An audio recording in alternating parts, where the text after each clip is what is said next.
una cadena. Mi parte física afecta también mi parte del alma, mi parte del corazón. Y estas dos en conjunto afectan mi parte espiritual si no están bien administradas. ¿Me entiende? ¿Me entiende, maná? ¿Sí? Qué bueno. Si usted me entiende, estoy bien. Usted es la más nuevita, así que... Lo que el Señor espera, dice Juan 4:23 al 24, es... Y espera y busca, ¿cierto? Adoradores que le adoren en espíritu y en verdad. ¿Qué dice, hermano Felipe? Juan 4:23 al 20. Ah, yo pensé que tenía ese. Ah, ya. Pero como lo veía ahí con el hermano Manuel, ya.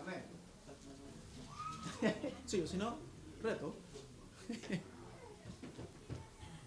Más la hora viene, y ahora es, cuando los verdaderos adoradores adoran al Padre en espíritu y en verdad.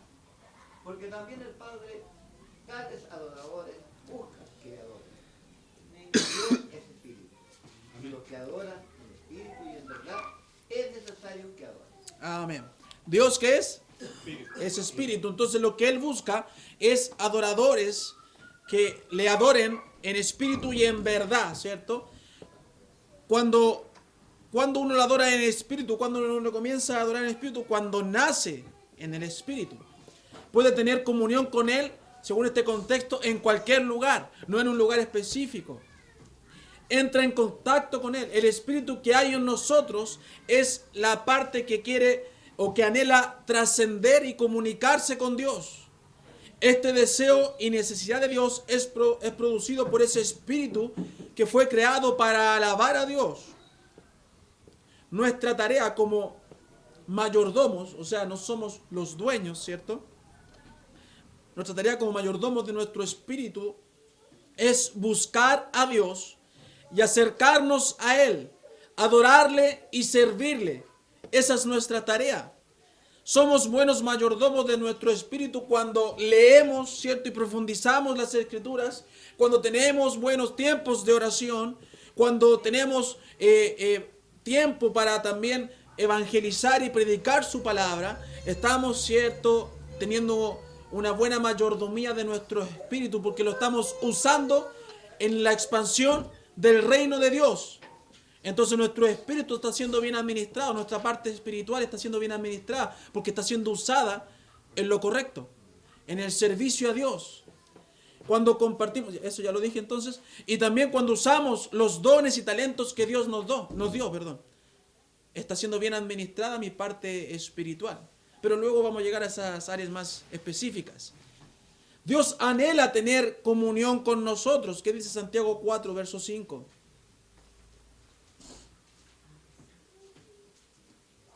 Santiago 4, verso 5.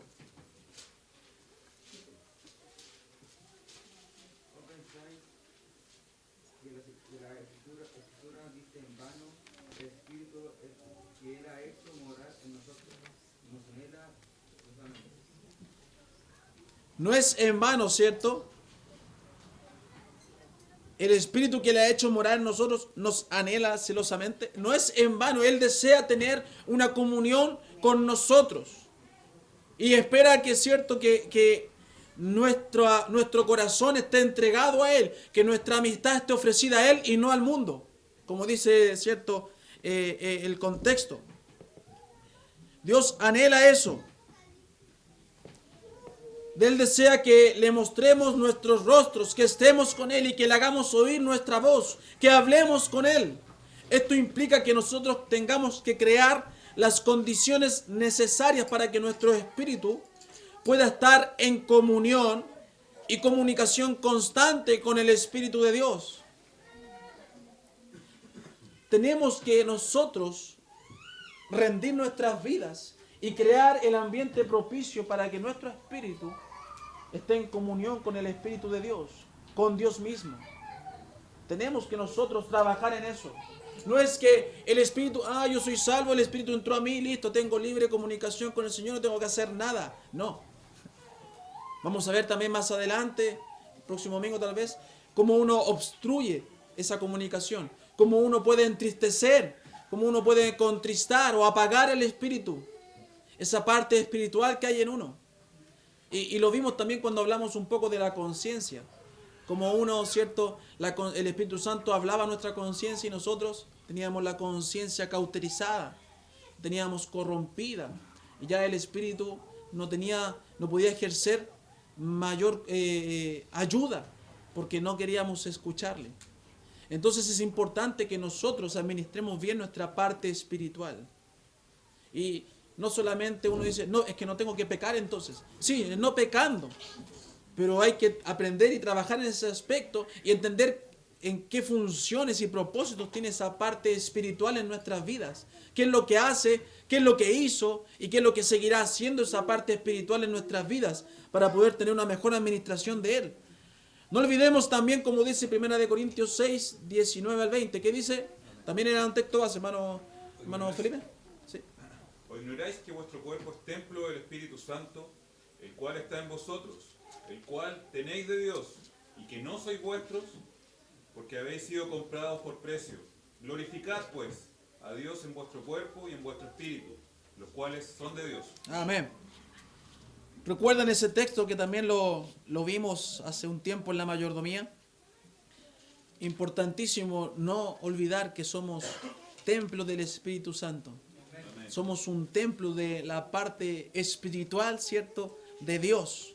Y debemos como templo cuidarlo. Y vamos a retomar algunas notas que vimos hace unos cuantos meses, cuando partimos, sobre lo que significaba, perdón, ser templo del Espíritu Santo.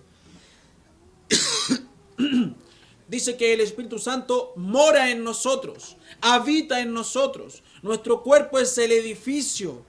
El templo somos nosotros, los creyentes. Y sabemos que el templo no es estrictamente el lugar en que nos congregamos, sino que somos principalmente nosotros, las personas, somos los templos de Dios. Porque Dios ya no habita en templos hechos por manos humanas, por manos de hombres, sino que habita en nosotros con el Espíritu Santo. En el Antiguo Testamento el Espíritu Santo moraba en los hijos de Dios. Pregunta, ya me puse. ¿Qué hay hoy día de desayuno? Salchipapa. ¿A cuánto están? Bueno, antes de decir si regalo una. 600 bases. Regalo una base. Me pongo generoso y todavía no. ¿Ah? Estamos a fin de mes todavía.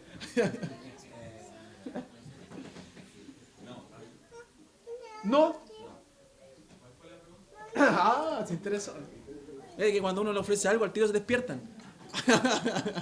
En el Antiguo Testamento el Espíritu Santo moraba en las personas. Yo ya lo enseñé ya. ¿Quién dice que sí? Contreras, apúyame la contra. Por favor, bíblicamente, ¿dónde moraba? O dice que sí, nomás por decir que sí. Pero mi pregunta, ¿moraba en las personas? O sea, ¿habitaba en las personas? Ah, no, pues, es diferente. Obviamente el Espíritu siempre estaba y lo vamos a ver ahora. En el Antiguo Testamento, y lo enseñé hace muchos meses, ¿cierto? Cuando partimos con esto, no moraba en las personas. El Espíritu Santo, ¿cierto? No moró en Abraham, aún con toda su fe, no moró en Abraham. Nunca él fue templo del Espíritu Santo. José, con toda su sabiduría, con toda su mayordomía, el Espíritu Santo no moraba en él. El Espíritu Santo venía y estaba en ellos. Venía y estuvo en Josué, venía y estuvo en Sansón, venía y estuvo en José, venía y estuvo en Abraham y en muchos otros profetas más. Pero no habitaba permanentemente en ellos. No moraba en ellos, sino que venía y les ayudaba. Venía y mostraba el mensaje del Señor. Esto es una presente bendición de esta dispensación, la dispensación de la gracia, ¿cierto? Es una bendición de nosotros, que podemos gozar, ¿cierto? Al ascender Cristo, Él envió al Espíritu Santo a morar en las personas, para que Él nos instruya y nos guíe en todo lo que debemos saber y hacer. Eso dijo Cristo a sus discípulos, que les iba a enviar al Consolador. ¿Qué palabra es el Consolador? No. Neuma es espíritu. El Paracleto. El Paracleto. les iba a enviar al Paracleto, al Consolador. Esta es, como dije, es una bendición de nosotros, pero muchas veces la menospreciamos y no la profundizamos como deberíamos profundizarla. Debemos cuidar esa parte espiritual. Debemos administrarla bien. Está en nosotros, en hombres, como dice la Biblia, en vasos de barro, frágiles. Debemos cuidarla, debemos protegerla, debemos administrarla bien para la honra y gloria de Dios. Por eso, hermanos, debemos preocuparnos todos y entender que somos templo del Espíritu Santo y no podemos caer ante las tentaciones del maligno, echando a perder nuestras vidas. Porque la Biblia dice que Dios no tienta. Él no es tentado y Él no tienta a nadie. Así que cuando caemos en las tentaciones es porque estamos afectando nuestra parte espiritual. Cuando hacemos pecado con nuestros cuerpos y lo maquinamos con nuestra alma, ¿cierto?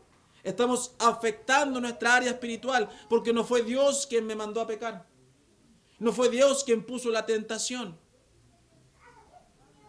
Debemos administrar bien todo nuestro ser para entregárselo en santidad al Señor.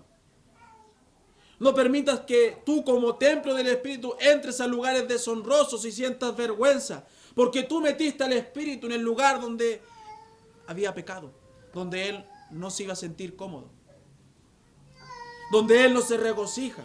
Ten cuidado con lo que haces con tu vida, con lo que lees, con lo que oyes, con lo que hablas, con lo que tocas, con lo que sientes. Porque en todas esas cosas, si no está Dios dirigiendo tu vida, vas a afectar tu área espiritual. Vas a afectar tu área que te une con el Señor.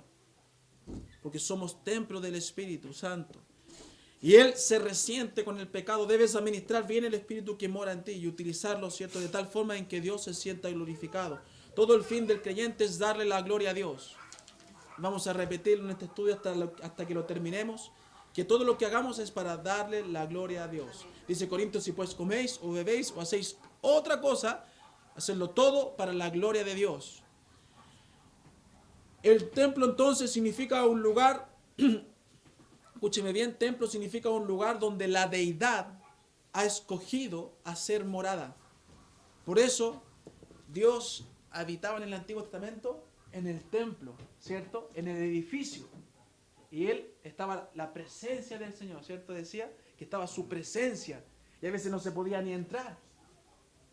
Pero después, ¿cierto? Él dijo que iba a habitar en nosotros, en estos templos. Bonito o feo, no sé, pero bueno. Pero Él habita en nosotros. ¿Ah? Digno, indigno. Él habita en nosotros. Y debemos sentirnos orgullosos, pero a la vez sentir el grado de responsabilidad que tenemos. Alto. Un grado de responsabilidad alto. No hacer lo que queramos hacer con nuestras vidas. Porque si somos sus hijos, estamos afectando el templo de Dios. ¿Entiende? También dice el versículo que leyó mi hermano, dice que somos templos, dice el cual está en vosotros, ¿cierto? Ha decidido hacer morada. Dice el cual tenéis de Dios, ¿cierto? Es otorgado por Dios. Y dice, y que no sois vuestros. No somos nuestros, y aprendimos eso también porque es la clave en la mayordomía. No soy el dueño, me creo el dueño. El mundo te dice, tú eres el dueño de tu cuerpo, haz lo que quieras, haz lo que te dé la gana. Pero Dios te dice que no eres dueño de tu cuerpo. Si eres su hijo, le perteneces a Él. Entonces tu cuerpo tiene que ser bien administrado. Todo tu ser tiene que ser bien administrado. Si eres su hijo, si dices ser hijo de Dios, entonces tienes que administrar bien todo tu ser. ¿Cuesta? Sí. ¿Somos perfectos? No. Pero tenemos que caminar hacia la perfección. Tenemos que esforzarnos hacia la perfección y no ser gente, perdónenme la palabra, mediocre, que dice, como es algo inalcanzable, no voy a ni siquiera desgastarme en hacerlo. No. Dice, esfuérzate, dice valiente, siempre dice la Biblia, esfuérzate. Entonces, no somos nuestros. Yo soy templo, soy mayordomo del cuerpo. Ya no lo puedo ver como mío. Recuerde que como hijo de Dios somos santos, lo somos así posicionalmente. Así nos ve Dios. Pero ¿vivimos como hijos santos? ¿Vivimos como santos? El cristiano no tiene el derecho de hacer algo con su cuerpo y de maquinarlo con su alma, ¿cierto? De manera pecaminosa, porque es del Señor. No podemos vendernos al pecado. Nuestra mayordomía debe entender que cuidamos el cuerpo, que es la propiedad de Dios.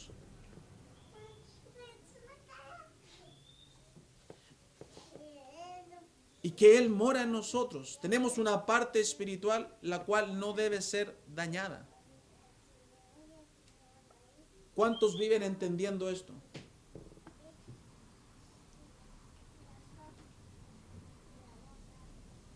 ¿Cuántos viven entendiendo que su parte espiritual y aún todo su ser no debe ser dañado? ¿Cuántos ya han impregnado este mensaje de la mayordomía en sus corazones y procuran no dañar su ser? Se esfuerzan en no dañar su ser. ¿Ven? Dije, no somos perfectos, pero nos esforzamos. Qué bueno. Entonces procuremos en esta área espiritual tampoco dañarla. No nos quedemos solamente con la alimentación. Oh, voy a cuidar mi cuerpo, me voy a alimentar bien. Qué bueno que ha incorporado eso. Pero también voy a alimentar bien mi espíritu. Voy a procurar tener una buena comunión con Dios y para eso voy a dejar de pecar tanto como peco. Para poder administrar bien mi parte espiritual, la parte que me conecta con el Señor. Porque mi cuerpo no me conecta con el Señor, mi alma no me conecta con el Señor, mi parte espiritual me conecta con el Señor. Entonces, la única parte que tengo para poder tener comunión con Dios no la puedo obstruir. Entonces tengo que administrarla mejor. ¿Estás siendo un buen mayordomo de tu espíritu? ¿Estás realmente siendo un buen mayordomo de tu espíritu? Pregúntale a Dios cómo está la comunión, cómo te mira. Es tal la costumbre que tenemos de hacer y deshacer con respecto a nuestro cuerpo que olvidamos que le pertenece a Dios. Y que un día todos daremos cuenta de nuestra mayordomía. Y esto también estará como antecedente. La implicación que esta verdad tiene es evidente. Cualquier atentado contra su cuerpo se convierte en un atentado contra el Espíritu Santo. Precisamente este es el contexto de que somos templo del Espíritu Santo en que Pablo, en 1 Corintios 6, 19 al 20, ¿cierto? Pablo advierte contra la inmoralidad sexual. Yo enseñé, ¿cierto?, que en Corintios 6, ¿qué decían los corintios? Que el cuerpo era malo y se iba, ¿cierto?, a perder, entonces daba lo mismo lo que se hacía con el cuerpo. Y tenían relaciones sexuales, ¿cierto? Fiestas donde, ¿cierto?, tenían relaciones sexuales, porque el cuerpo es materia que se pierde y el alma trasciende a Dios. La parte inmaterial trasciende a Dios. Entonces preocupémonos del alma. No, Pablo le dijo, todo vuestro ser, dejen de pecar. Todo vuestro ser. Si tú fornicas, adulteras, es pecado. Porque tu cuerpo, ¿cierto?, es el recipiente del Espíritu Santo. Somos templo. Entonces, corrigió a los corintios con respecto a ese pecado que decían, bueno, si el cuerpo va a pasar. Hagamos lo que sea. No. Ten cuidado. Todo afecta tu comunicación con el Señor. Todo afecta ante el Señor. Entonces, eso era lo que entendían ellos. El cuidado de nuestro cuerpo es una exigencia para aquel que es templo del Espíritu, es para que éste esté en perfectas condiciones que honren y alaben a aquel que mora en nosotros. Otra implicación es el hecho de que cuando Dios vive en nosotros, convierte en sagradas todas las dimensiones de la vida cotidiana, de la vida real. Se acaba la dicotomía entre las áreas sagradas y las profanas de la vida. Todo es sagrado cuando es llevado a cabo en la presencia del Dios vivo y hecho con la motivación de darle la gloria. El versículo también de Corintios dice que somos comprados por precio. Por lo tanto, debemos glorificar a Dios en nuestro cuerpo y en nuestro espíritu, ¿cierto? El versículo 20, vimos que le costamos a Cristo cada gota de su sangre, de su bendita sangre, ¿cierto? Recuérdalo, hermano mío. Le costaste, hermano mío, a Dios cada gota de su sangre. Y no quiero ser sentimental, pero sí quiero que entiendas, por lo menos, y seas llevado a arrepentimiento, que cuando pecas, estás despreciando todo el sacrificio que el Señor hizo por ti. Y cuando vives una vida totalmente pecaminosa, has pisoteado la sangre de Cristo, la cual fue derramada por ti. Siéntelo, hermano mío, recuérdalo, para que eso te sirva, ¿cierto?, para detenerte ante el pecado. Jesús pagó con su muerte el precio para redimirnos de nuestra esclavitud del pecado, pero al mismo tiempo que nos quitó nuestra obligación de ser castigados, ¿cierto?, de la muerte, Él nos impuso una nueva obligación en amor expresada en la obediencia. No solo Él es nuestro Salvador, sino que también es nuestro Señor. Por lo que debe ser quien gobierne nuestras vidas y le seamos también nosotros ahora leales. Nuestro cuerpo no debe volver a la esclavitud del pecado. Eso se logra, ¿cierto?, como aprendimos, haciendo, ¿cierto?, y ocupando mi libertad para las cosas que no son del Señor. Ahí usted va a volver a la esclavitud del pecado. Si usted hace las cosas y ocupa su libertad para hacer las cosas que honran al Señor, usted va a estar llevando una buena mayordomía de su espíritu. Y va a hacer que la obra del Espíritu crezca en usted. Va a llenar a la llenura, a la plenitud del Espíritu. Ahora entonces vamos a ver cuáles son las funciones y atributos. No tenemos el puntero, ¿cierto? Acá.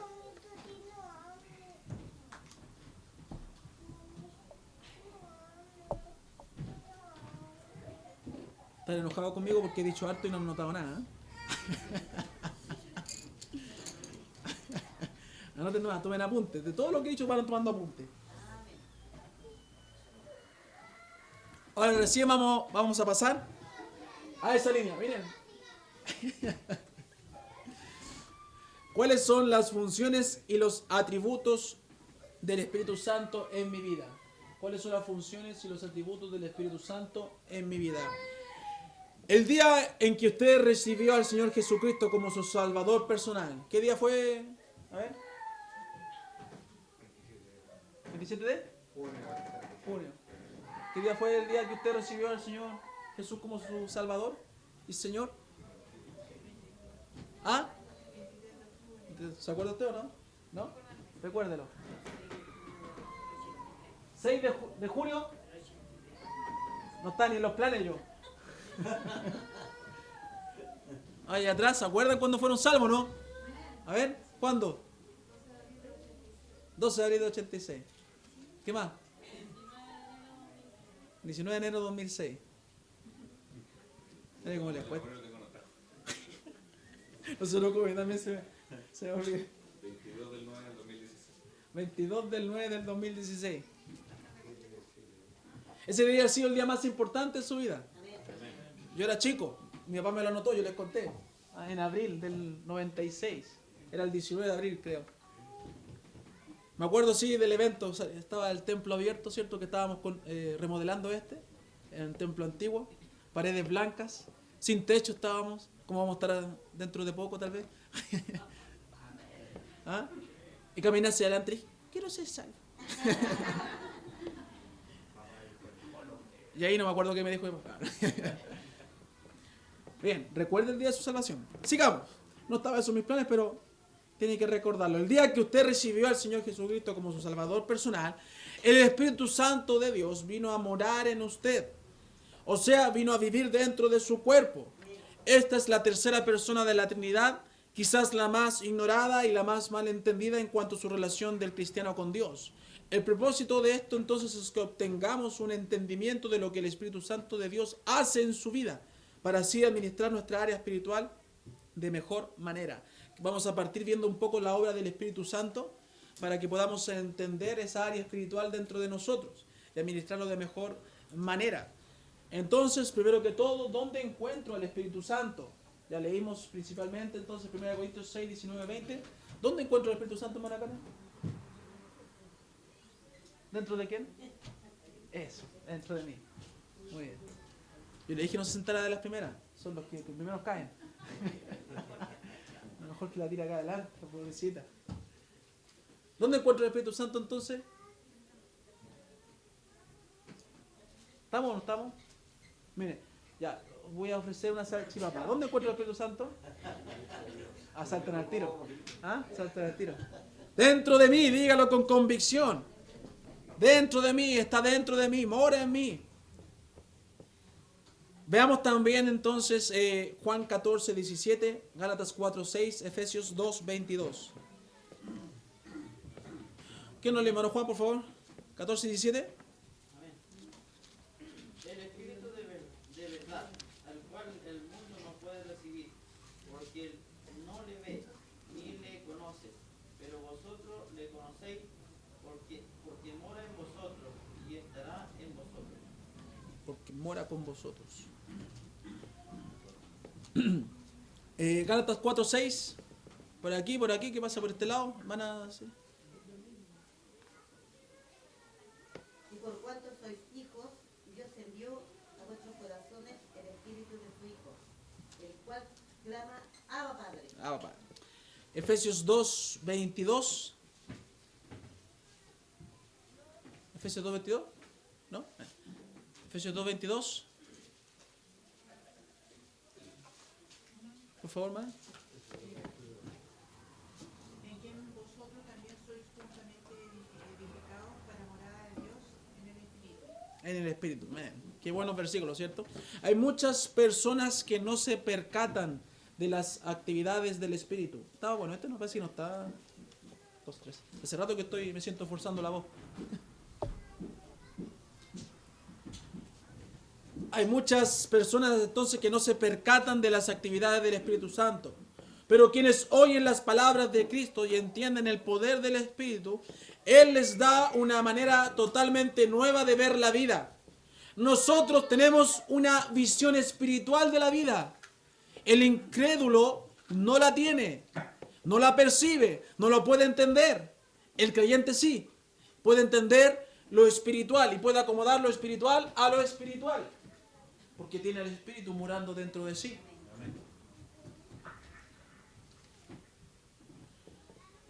Tenemos entonces una visión espiritual de la vida, no tan solamente carnal y emocional. Por lo mismo debemos pensar en todo lo que hacemos para que mi área espiritual, la cual es la más importante porque me conecta con Dios, no se vea afectada. De la misma manera en que Dios envió a su Hijo cuando vino, ¿cierto?, el cumplimiento de la historia del mundo, Dios envió al Espíritu Santo de Cristo, ¿cierto?, al Espíritu de Cristo, justo en el momento apropiado para todo aquel que cree en Él. Los cristianos pueden conocer la intimidad con el Padre gracias al Espíritu que mora en ustedes, en nosotros. Las tres personas de la Divina Trinidad coinciden en la construcción de la iglesia. De la misma manera que lo hacen en la salvación del alma de cada creyente. Pongámoslo de esta manera. Dios es el arquitecto, el constructor maestro es Jesús y el residente principal es el Espíritu Santo. Y nosotros los creyentes somos los participantes y los beneficiarios de todo esto para alabanza y gloria de Dios. Para que vaya entendiendo la obra de la Trinidad. La economía se llama la economía de la Trinidad. Entonces, esto ya lo hemos visto en esta mañana. No vamos a especificar tanto, a menos que alguien tenga alguna duda. Pero la parte espiritual, ¿cierto? Y el Espíritu de Dios mora en nosotros. Y ya leímos textos donde sale que está en nosotros. Y ahora podemos entender, podemos ver, podemos aplicar, porque tenemos una parte espiritual de Dios en nosotros. Y ya no es algo, ya no es locura. ¿Me entienden? Bien, avanzamos entonces. ¿No? ¿Sí? ¿Sí? ¿Sí? Ya.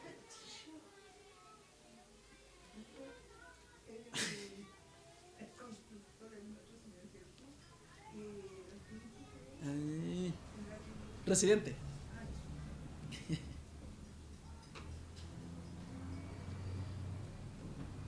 A ver, eso es una aplicación, ¿no? Bueno, por si acaso.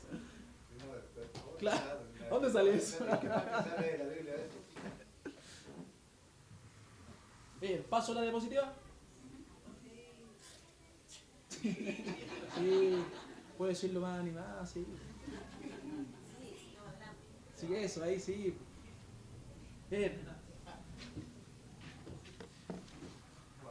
No le echen sal a las papas de la hermana, por favor.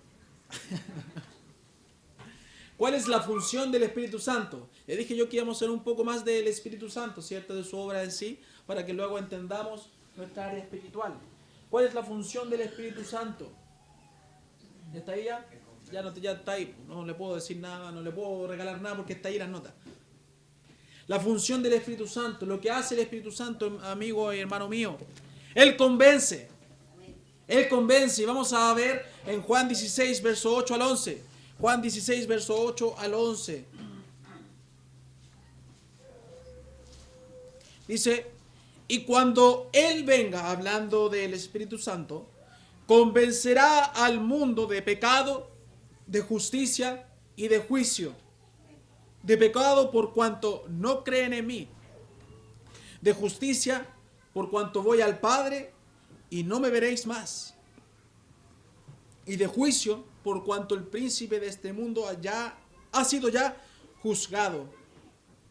Letra A, entonces, la función del Espíritu Santo en el mundo, ¿cierto? Es primero que todo convencer, ¿cierto? A la persona. Él viene a convencer de pecado. El Espíritu Santo dice que convencerá. Viene del griego elenjo. Elenjo, que significa persuadir, redarguir, refutar, reprender. Viene del griego elenjo, que significa persuadir, redarguir, tal como suena elenjo. Refutar, reprender. Entonces eso es lo que vino a hacer el Espíritu Santo. Vino a persuadir, vino a redarguir, vino a reprender, vino a refutar, vino a convencer. ¿Cierto? Él iba a demostrar la verdad de Cristo, superando el temor a la contradicción. Convence a los inconversos a través de los creyentes, ¿cierto? Que dan testimonio de Cristo. Y escúcheme bien, porque no es una obra del Espíritu Santo, lo va a hacer solo. No, va a utilizar a los creyentes. Le va a utilizar a usted si es hijo de Dios. ¿Qué dice eso? ¿Dónde dice eso? Juan 15, versículo 26 al 27. Jesús previamente les dice eso, mire. Pero cuando, el 26 y 27 del 15. Pero cuando venga el Consolador a quien yo os enviaré del Padre, el Espíritu de verdad, el cual procede del Padre, Él dará testimonio acerca de mí. Y vosotros daréis testimonio también, porque habéis estado conmigo desde el principio. Entonces el Espíritu Santo va a dar testimonio de Cristo utilizando a los hijos del Señor. Los creyentes son portavoces del mensaje de Dios. El contenido del testimonio que el Espíritu refuerza incluye la verdad sobre el pecado, sobre la justicia y sobre el juicio. El Espíritu, escúcheme bien, comprobará en la persona la culpabilidad, porque toda persona está condenada a la muerte por el pecado. Esa es la paga. Entonces lo que hace el Espíritu Santo, amigo mío, es decirle y que sientas la culpabilidad que tienes en tu vida por el pecado. Porque hay gente que dice, pero es que yo no sabía que estaba condenado. Pero cuando se expuso la palabra y el Señor le entregó fe, y usted tuvo fe en las palabras del Señor, el Espíritu Santo obrando en usted le convenció de que usted era culpable, de que había pecado en su vida. Y dijo, yo tengo que arrepentirme, yo debo arrepentirme. O algunos dicen, yo no pienso arrepentirme. Pero ya saben que están condenados. Ya saben que rechazaron al Señor y están condenados por el pecado. Entonces el Espíritu coloca ese sentimiento de pecado en las personas. Porque la persona, usted le pregunta a alguien, no, yo hago todas las cosas bien. Yo soy bueno, ¿cierto?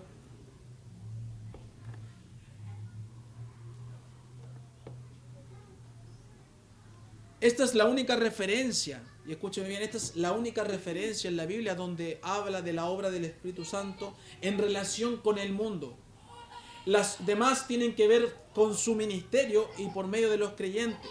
O sea, lo que el Espíritu viene a hacer, ¿cierto? Es al mundo es a convencer de pecado, de justicia y de juicio. La otra obra del Espíritu tiene que ver con usted, con el creyente. ¿Entiende?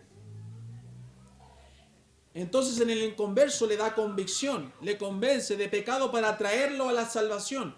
Así entonces el Espíritu traerá a la conciencia de la humanidad el sentido del pecado, consumado en el rechazamiento de aquel que vino a quitar el pecado del mundo. Recuerde que dice que el 9 dice de pecado por cuanto no creen en mí, porque Cristo fue rechazado. Entonces el Espíritu venía a corroborar, ¿cierto? A confirmar que a través del rechazo, ¿cierto? O la aceptación podían ser librados o seguir en condenación. Y si no querían creer ya en Cristo, pues tenían que creer a través, ¿cierto?, de su palabra y del mensaje que iba a ser esparcido. La obra del Espíritu con el incrédulo comienza en este punto, de convencerle de su rebelión en contra de Dios y en contra de Cristo. Antes, ¿cierto?, en el Antiguo Testamento tenía que ver con no creer en Dios. Ahora, y desde este punto que hay más luz, tenía que ver con no creer en Dios y en su Hijo Jesucristo, en rechazar a Jesucristo. El incrédulo nunca vería con claridad la gravedad de su condición espiritual ante Dios, ni sentiría la pesada convicción de esa actitud, a no ser por la obra del Espíritu Santo. Porque la conciencia del incrédulo es una conciencia mala, ¿cierto? Es una vida pecaminosa que no le lleva, ¿cierto?, por sí solo a arrepentirse. Necesita la obra del Espíritu Santo, moviéndose a su alrededor, trabajando con las personas idóneas, abriendo su palabra, ¿cierto?, siendo expuesta su palabra para que pueda tener fe esa persona y arrepentirse. En segundo lugar, el Espíritu convencerá al mundo incrédulo en cuanto a la justicia. Y sabemos que la palabra justicia es muy amplia.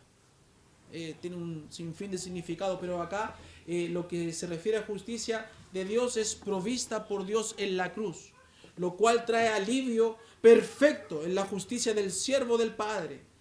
Ahora que fue en ese entonces que fue sacado, ¿cierto?, del mundo que lo había despreciado.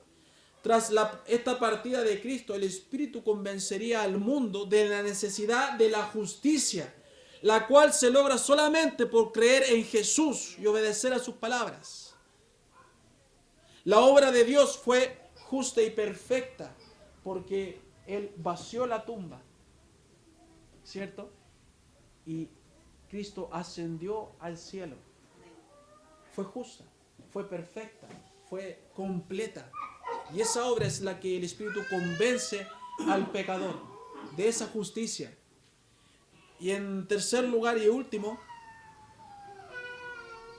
traerá libertad del juicio, va a convencer del juicio, porque dice que el príncipe de este mundo ya ha sido juzgado. Entonces el Espíritu va a convencer de que hay un juicio, pero hay libertad para ese juicio por medio de Cristo. Pero aquella humanidad que quiere seguir al príncipe de este mundo, o sea, a Satanás, va a ser juntamente con él juzgada, condenada. Y eso es lo lamentable, ¿cierto? Porque por medio de la cruz, Satanás fue condenado. Lo que él pensaba, ¿cierto?, que iba a ser una victoria. Cristo fue derrotado en la cruz. No. Fue la victoria de Cristo. Ahí Satanás fue vencido. Fue condenado y juzgado en la cruz. Y con él fue condenado la muerte, y con él fue condenado el pecado, y con él condenado todas sus potestades. Pero también van a ser condenados aquellos que no creen en Cristo. Y el Espíritu viene a dar ese convencimiento, esa convicción de que hay un juicio del cual puede ser librado. Entonces no hay neutralidad. O se es hijo de Dios o se es hijo del diablo. No hay neutralidad. Eso es lo que hace entonces el Espíritu Santo en las personas, en el mundo. Él viene a convencer de justicia, de pecado, justicia y juicio. ¿Alguna duda?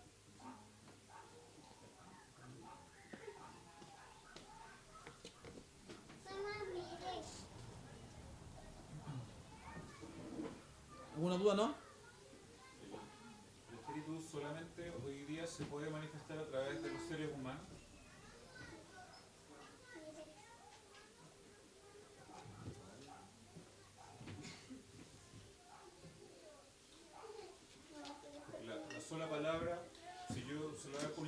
empieza a leer, igual podría obrar. Depende. Depende tal vez. Con el corazón en que se entrega también. Si hay una transparencia y honestidad en la persona en ese sentido. Porque por algo el Señor, cierto, le proveyó de la palabra para poder leerla. O sea, él no la buscó de por sí solo, sino que se generó el ambiente. Y si se genera ese ambiente es porque hay un reconocimiento de su necesidad. Entonces puede el Espíritu obrar en él, sí, y puede convencerlo de pecado, de justicia y de juicio. Y no necesitando principalmente una persona al lado que le esté predicando. ¿Me entienden? Pero no hay una iniciativa propia de la persona, sino que es algo del Señor que Él produce en la persona. ¿Me entiende? No sé si me entiende. Alguien igual le tiene que dejar esa... Alguien le tiene que dejar igual algo. Pero no necesariamente siempre tiene que ser el mismo método. Que tengo que predicarte algo, tengo que leerte todos los versículos. No. Hay conversiones que han sido en casa, en lo privado, ¿cierto? Por medio de una predicación de la radio, Sí, en eso en pensaba. una televisiva. Ahora yo hablo de la buena radio, no del que dice repite después de mí. Entonces el Espíritu obra a través de las personas, porque el Espíritu fue enviado para las personas. ¿Me entiende? Esa es la función y vamos a seguir viendo la función en el hombre. Hay muchas más funciones que hace en el hombre, pero lo hace el Espíritu. No es el hombre propiamente tal que el hombre tenga esa capacidad, sino que es el Espíritu que mora en el hombre. Él crea cosas así, ¿me entiende? No es el hombre en sí. ¿Me respondo su...? ¿Sí? Es un área compleja, por eso yo le dije que vamos a tratar de responder todo lo que se pueda. ¿Pregunta, duda? ¿Ah? ¿No? Sí. Bien, vamos a dejarlo hasta aquí entonces, hasta la obra del mundo. El próximo domingo seguimos con esto, el salvo, ¿cierto? La culpabilidad, luego la obra del Espíritu Santo. Sí. Mira, ahí está todo, ¿ves? Crea, regenera, sella, atestigua, enseña, intercede, conforta, da poder. Pero todo eso es la próxima semana. No se adelanten. Próxima semana. Próxima semana. Entonces, mi señora me recordaba que